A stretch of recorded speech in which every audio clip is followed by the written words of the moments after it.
하나님 말씀은 마태복음 6장 1절부터 21절까지의 말씀입니다. 마태복음 6장 1절부터 21절 말씀. 본문이 좀 긴데 같이 교독하여서 읽도록 하겠습니다. 제가 먼저 1절을 받들어 읽도록 하겠습니다. 사람에게 보이려고 그들 앞에서 너희의 의를 행하지 않도록 주의하라. 그리하지 아니하면 하늘에 계신 너희 아버지께 상을 받지 못하느니라.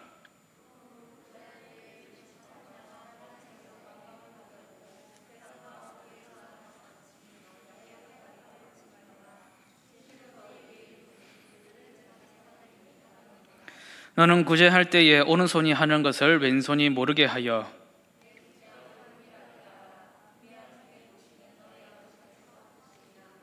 또 너희는 기도할 때에 외식하는 자와 같이 하지 말라. 그들은 사람에게 보이려고 회당과 큰 거리 어귀에 서서 기도하기를 좋아하느니라. 내가 진실로 너희에게 이르노니 그들은 자기 상을 이미 받았느니라.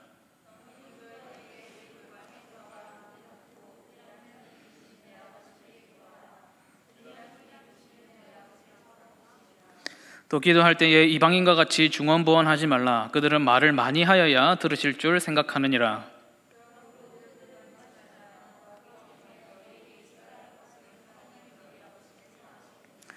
그러므로 너희는 이렇게 기도하라. 하늘에 계신 우리 아버지여, 이름이 거룩히 여김을 받으시오며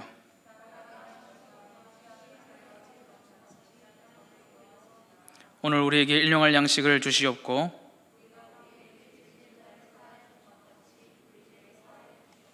우리를 시험에 들게 하지 마시옵고 다만 악에서 구하시옵소서. 나라와 권세와 영광이 아버지께 영원히 있사옵나이다. 아멘.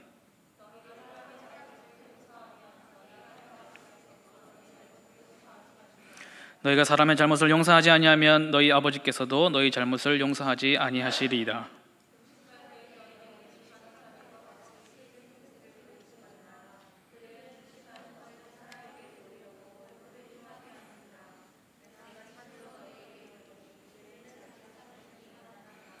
너는 금식할 때에 머리에 기름을 바르고 얼굴을 씻으라.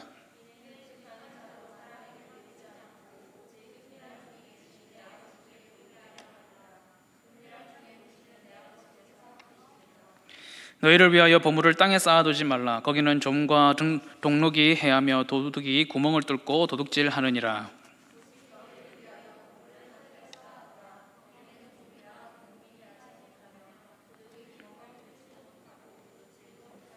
함께 읽겠습니다. 내 보물이 있는 그곳에는 내 마음도 있느니라. 아멘. 본문이 좀 길었습니다. 여기에 적혀 있는 말씀은 딱히 그렇게 해석이 필요하다거나 아니면 주석을 찾아봐야 된다거나 신학자들의 견해가 어떤지 굳이 그렇게 찾아보지 않아도 여기에는 해석이 필요 없는 아주 간단 명료하고 직설적인 하나님의 말씀이 담겨있기 때문에 이대로 있는 대로 잘 지키겠다 다짐만 하시면 지금 바로 맞춰도 돼요.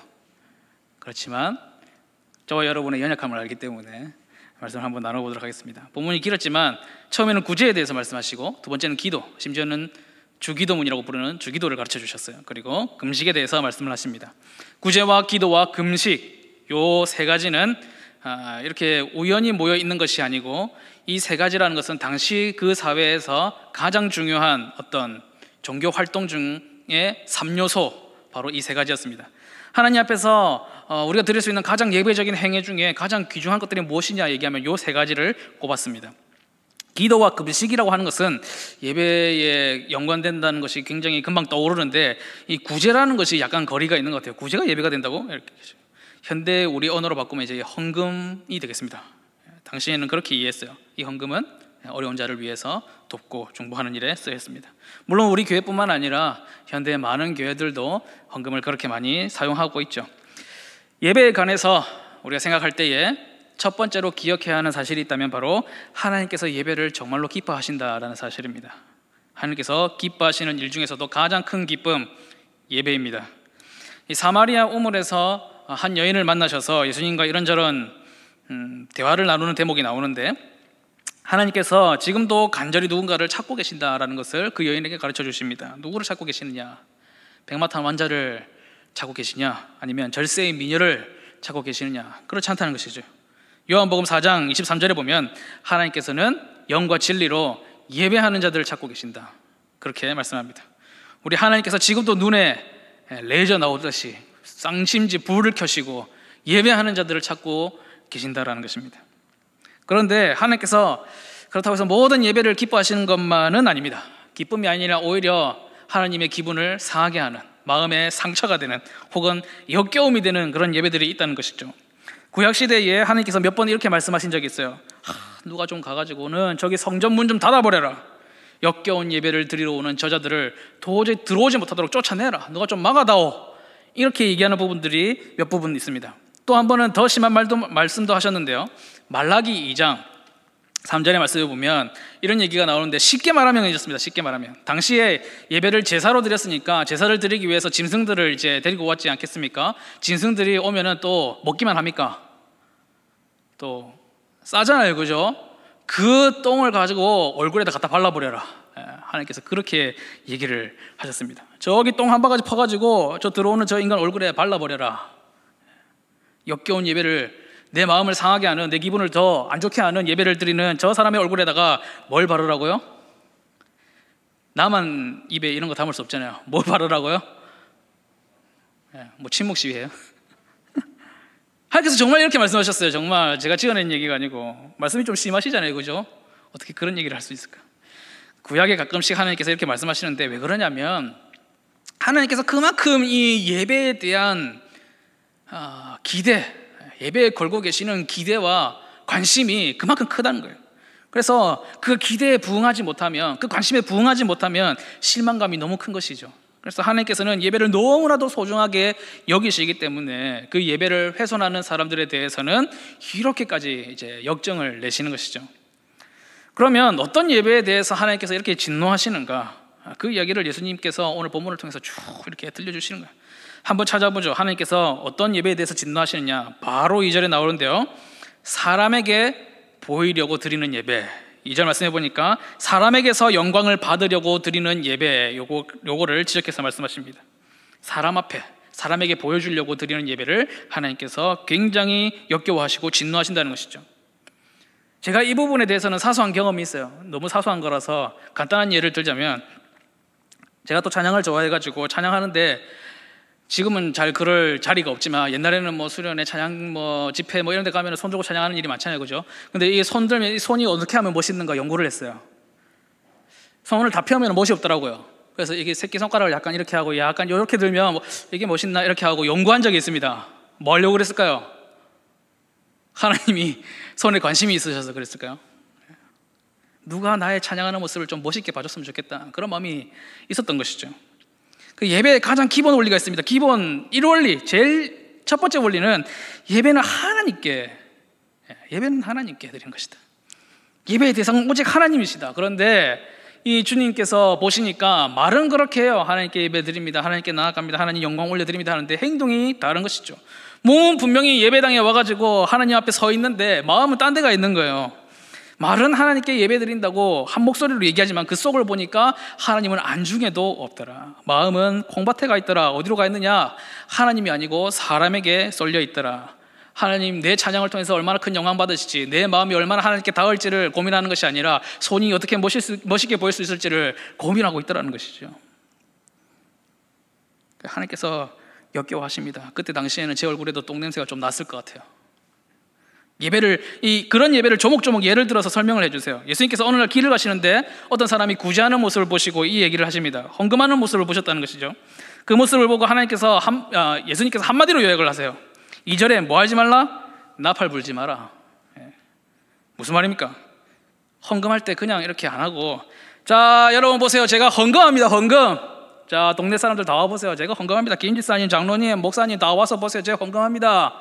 이렇게 나팔 불지 말라는 거예요. 아예 그냥 동네 방네 나팔을 불고 다니더라. 예수님께서 이렇게 풍자적으로 말씀을 하시는 것이죠. 구제할 때, 헌금할 때 하나님께서 받아주시는 것만으로는, 하나님께서 받으신다는 사실만으로는 성에 안 차는 거예요. 누가 봐줘야 되느냐? 내가 헌금 많이 하는 사람, 헌금을 잘 하는 사람, 헌금 생활 잘 지키는 사람으로 사람들이 봐주기를 원하는 것이죠. 그래서 내가 돈을 많이 들고 가서 묵직한 봉투를 가져가지고는 툭 내려놓을 때 툭 하는 소리가 큰 그 소리를 들려주고 싶은 것입니다. 그래서 어떤 사람들도 어디 가면 맨날 라면 박스 쌓아두고 어디 가가지고 같이 사진 찍고 막 신문 방송 내고 이렇게 하잖아요, 그죠? 그렇게 하지 말라는 것입니다. 예배와는 아무 상관이 없는 그런 행위다. 하나님께서 그것을 예배라고 갖다 붙인다면 그것은 하나님을 모욕하는 행위다. 그렇게 말씀을 하신 것이죠. 또 어느 날 예수님께서 길을 가시다가 이번에는 기도하는 사람을 보셨어요. 그 사람이 어디서 기도하고 있느냐 보니까 5절에 회당 그리고 큰 거리 어귀에서 큰 소리로 기도하더라. 왜 큰 거리에서 기도할까요? 여러분, 거리에서 기도 안 하잖아요, 그죠? 그 이유가 나와 있습니다. 사람에게 보이려고. 내가 기도하는데 내 기도는 하나님께서 들어주시는 것만으로는 성이 안 차는 거예요. 하나님도 들어주시지만은 누가 들어줘야 되느냐? 사람들이 들어줘야 되는 겁니다. 저 사람 역시 언변이 능숙하고 기도에도 어떻게 저렇게 청산유수와 같은 기도를 할 수 있느냐? 정말 목소리도 아름답고 하나님께서 들으실 만한 기도다.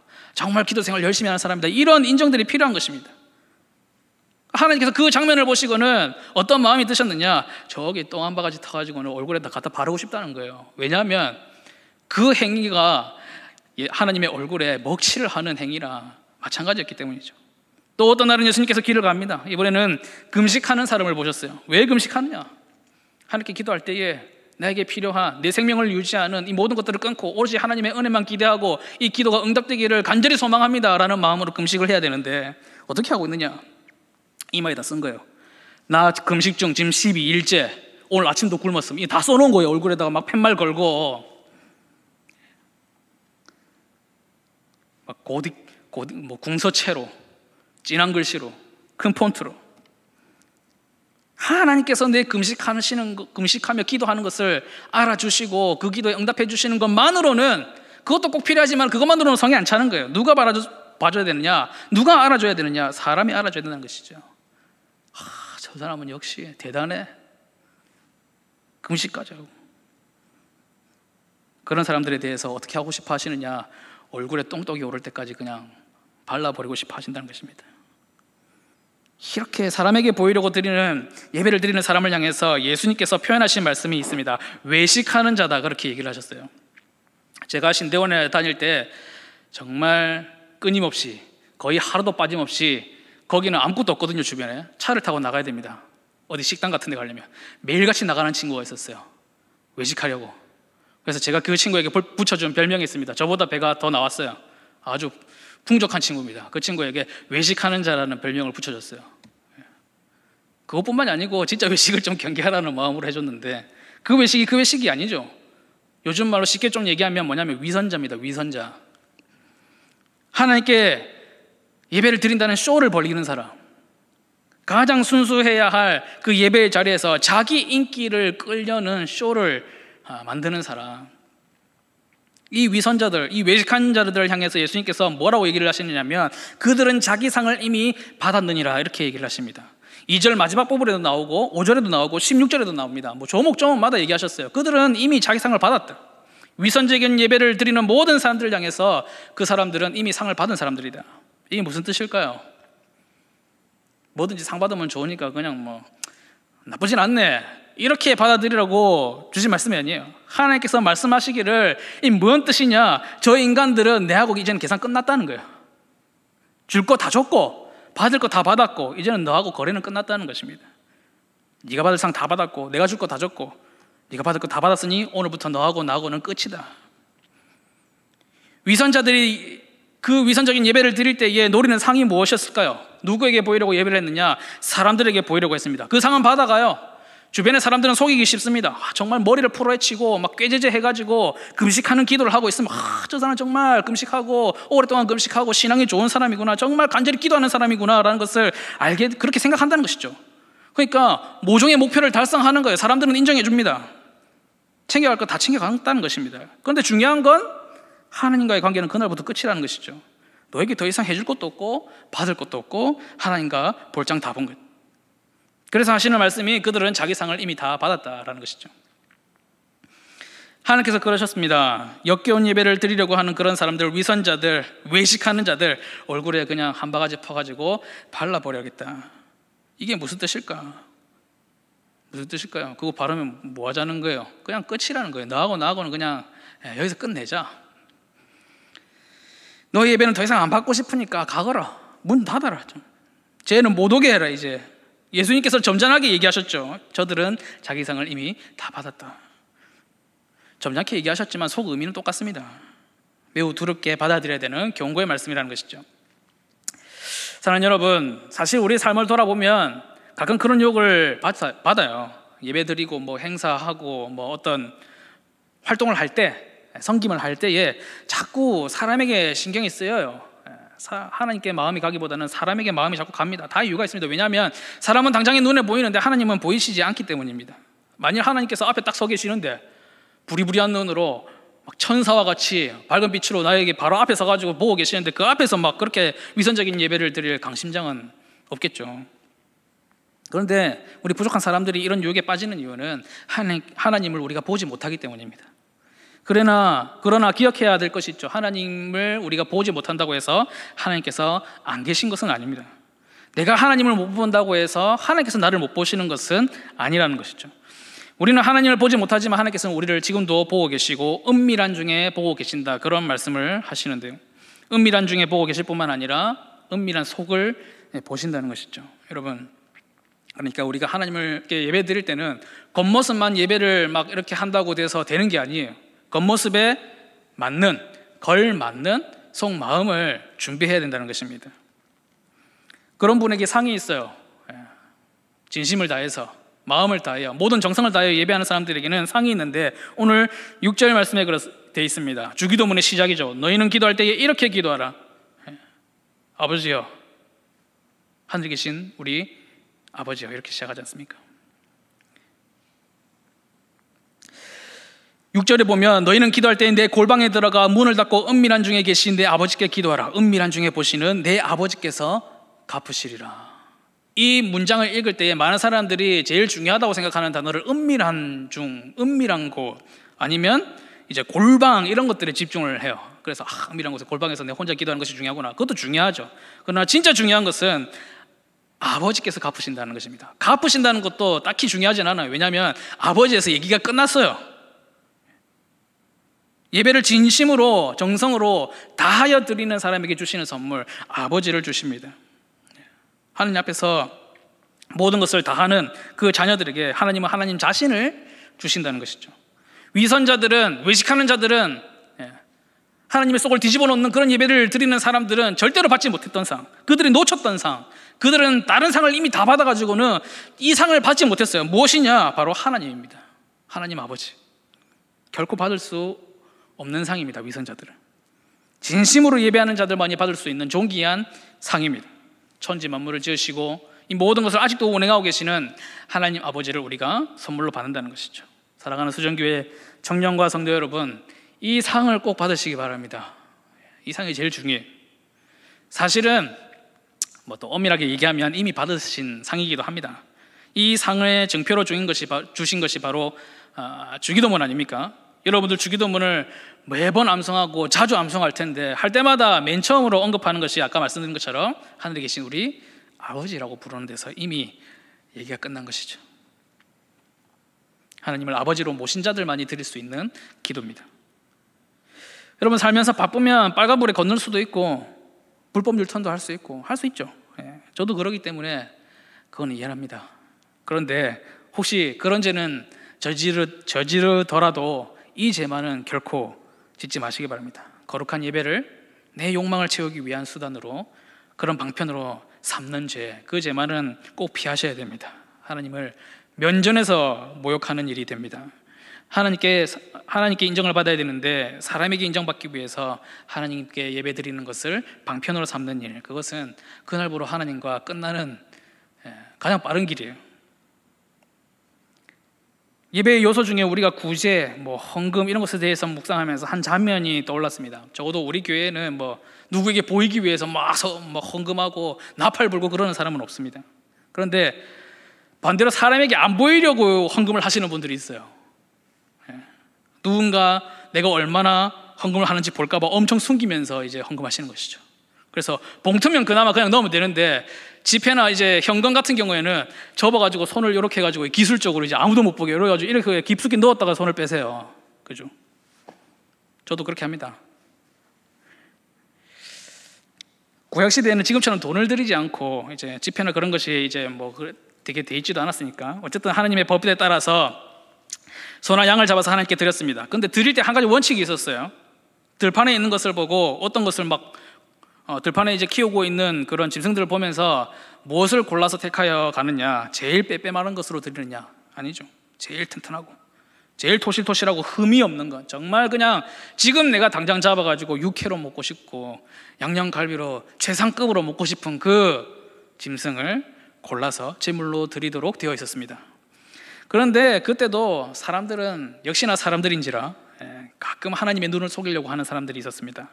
어차피 뭐 불에 태우면 똑같은 거 아니냐, 번제로 올려드릴 건데 뭘 그리 좋은 걸로 하겠냐, 하나님이 드시는 것도 아니고 병든 것도 뭐 태우면 다 죄지, 똑같은 시커멓게 타는 죄인데, 그렇게 하는 사람들을 향해서 하나님께서 역정을 내셨습니다. 야, 너희들 그거 가지고 너희 총독에 갖다 줘봐라. 총독이 좋아하겠느냐?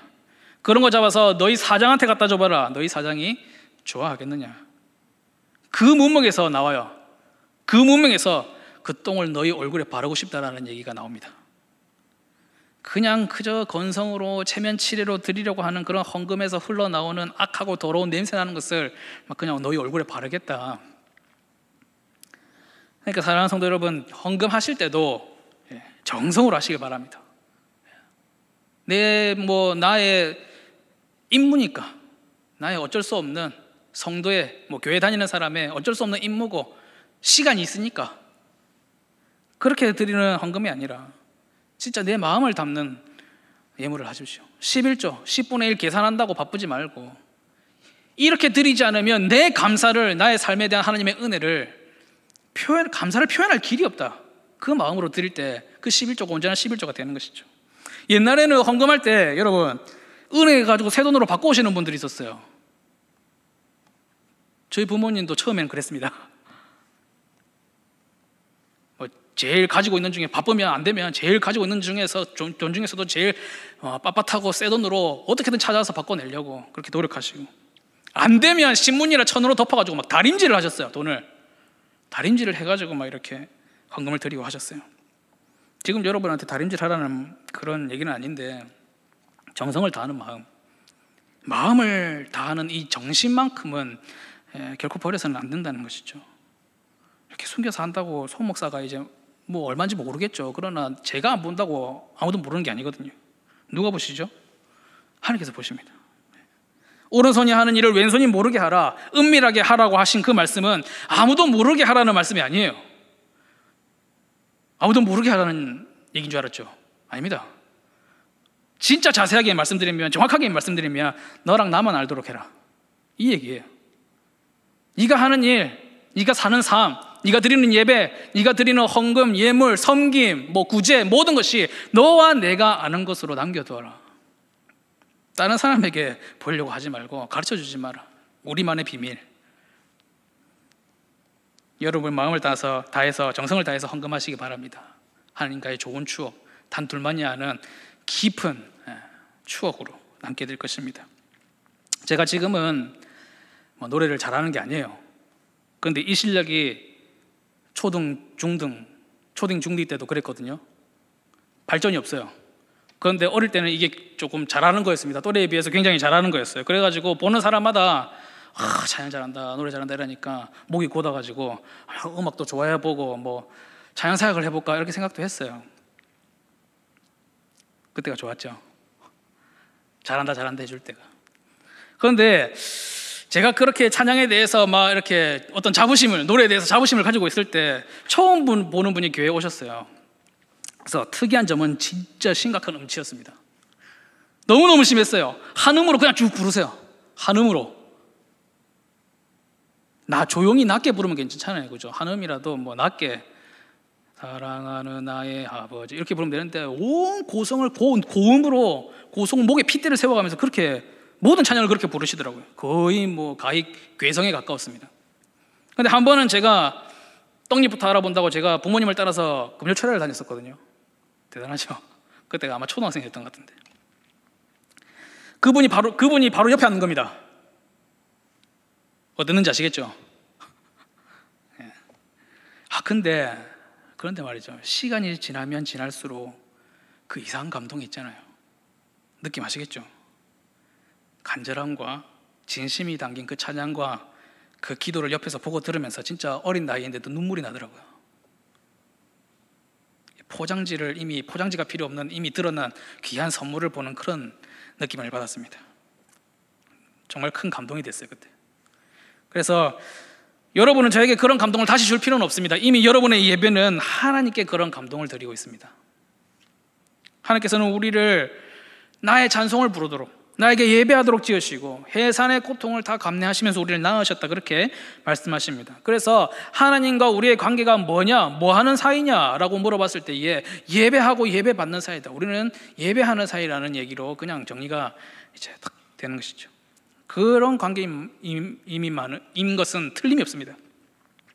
하나님께서 모든 만물뿐만 아니라 우리까지도 하나님을 예배하는 존재로 지으셨기 때문에 우리의 삶이라는 것은 예배의 시간이 아닐 때에는 예배를 준비하는 삶을 사는 것이고, 예배의 시간일 때에는 그동안 쌓아오고 노력하고 모아왔던 노력과 자원과 회복된 체력과 맑은 정신으로 전신과 전력을 다해서 예배하는 것, 그것이 바로 우리의 사명이고 만들어진 이유이고 하나님께서 우리를 낳으신 이유다. 십자가에서 그 고통 감내하시면서 낳으신 이유라는 것이죠. 산은 산이요 물은 물이며 예배는 예배입니다. 말씀을 정리할게요. 요즘 참 이상하게도 세상이 교회가 예배하는 것을 주목하여 보는 때입니다. 사람들이 어떻게 볼까, 사람들에게 이렇게 저렇게 보이려고 예배할 필요가 없습니다. 전혀 신경 쓸 필요가 없습니다. 오늘 말씀을 통해서 권면드리는 것은 헌금 드릴 돈을 그 돈을, 그 지폐를 다려서라도 정성을 다하는 예배. 그럼 금쪽 같은 토요일 밤, 정말 재미가 넘치는 주말의 밤이지만 내일 주일에 온전한 예배를 위해서 오늘 좀 일찍 잠들어야 되겠다, 그런 다짐 하나하나 사소한 것부터 한 걸음 한 걸음 더 나아가시기를 권면드립니다. 그런 형식적인 거 가지고 그렇게 생각하실 수도 있지만, 여러분의 옷차림, 때와 장소가 여러분의 자세를 결정하지 않습니까? 졸업식 갈 때 티셔츠 안 입고 가잖아요. 여러분 조찬 회의 가는데 트레이닝복 안 입고 가잖아요. 예배를 향한 태도가 여러분의 마음을 결정하게 될 것입니다. 할 수 있는 한 정말 내가 어떤 형식적인 거라도 해서 내 마음을 다스릴 수 있다면 한 가지씩 더 해보십시오. 요즘에는 그렇지 않지만 옛날에는 여기 신발도 못 신고 올라오겠거든요. 왜냐하면 여기는 말씀이 전달되는 강단이라고 생각하기 때문에. 물론 그것이 굉장히 형식적이고 신학적으로 맞지 않는지 이렇게 토론할 수는 있습니다. 그러나 그렇게까지라도 말씀이 선포되는 자리, 하나님의 말씀을 귀하게 생각했던 그것을 신발을 신고 올라오면서 같이 갖다 내버린 건 아닌가, 굉장히 걱정이 되는 거예요. 다시 한번 말씀드립니다. 예배를 향한 태도가 여러분의 마음을 결정까지는 아니더라도 굉장히 흔들 수 있다는 것이죠. 오늘 21절의 말씀이 그런 말씀인 것 같습니다. 내 보물이 있는 그곳에 내 마음도 있다. 여러분 보물 어디 놔두고 오셨어요? 예배 마치고 가면은 챙겨야 될 보물들이 너무 많아가지고 집중이 안 되지 않았습니까? 보물 다 좋습니다. 보물도 좋죠. 다이아몬드도 좋고 다 좋은데 더 귀한 보물, 하나님 아버지입니다. 하나님 아버지를 꼭 상으로 받으시기를 주님의 이름으로 축복합니다. 하나님 아버지를 상으로 받을 수 있는 비결이 무엇이냐? 사람을 보는 것이 아니라 하나님을 바라보며 오직 하나님께 드리는 예배를 온전히 드릴 수 있도록 내 삶을 단련하고 재련하고 결단하고 하나하나 다짐해 나가는 것, 그런 것들이 여러분들에게 있으셔서 지금도 하나님께서 여러분들을 통해서 영광 받고 계시지만 더 큰 영광으로 하나님께 올려드릴 수 있기를 주님의 이름으로 축복합니다. 기도드리겠습니다. 사랑과 은혜가 풍성하신 하나님 아버지, 오늘 말씀을 통하여서 하나님께서 어떠한 예배를 기뻐하시는지를 살펴보게 됩니다. 아버지, 우리가 형식적이라고 생각하면서 모든 것을 내어버리고 쉽게 포기했던 그런 것들을 보면서 그것을 포기하면서 우리의 마음과 생각을 집중하는 것도 같이 버린 것은 아닌지 되새기게 됩니다. 주님, 우리가 할 수 있는 한 모든 것을 다하여서 신령과 진정으로, 영과 진리로 모든 전심을 다하여서 예배할 수 있도록 준비하는 매일의 예배의 자로서의 삶을 살 수 있도록 인도하여 주시고, 예배에 집중된 우리의 삶 가운데 그 다른 보물에 집중한 모든 사람들보다 더욱더 뛰어나고 총명하며 강건하며 복이 있는 삶을 살 수 있도록 주님 은혜를 베풀어 주시옵소서. 그리하여서 오로지 이 예배를 통하여서 베푸시는 하나님의 은혜가 이 세상을 이기고 승리하는 삶을 살게 한다는 것을 세상 모든 만방이 알게 하여 주시고 하나님 앞에 모두 함께 영광 돌릴 수 있도록 은혜를 내려 주시옵소서. 주 예수 그리스도의 이름으로 기도드립니다.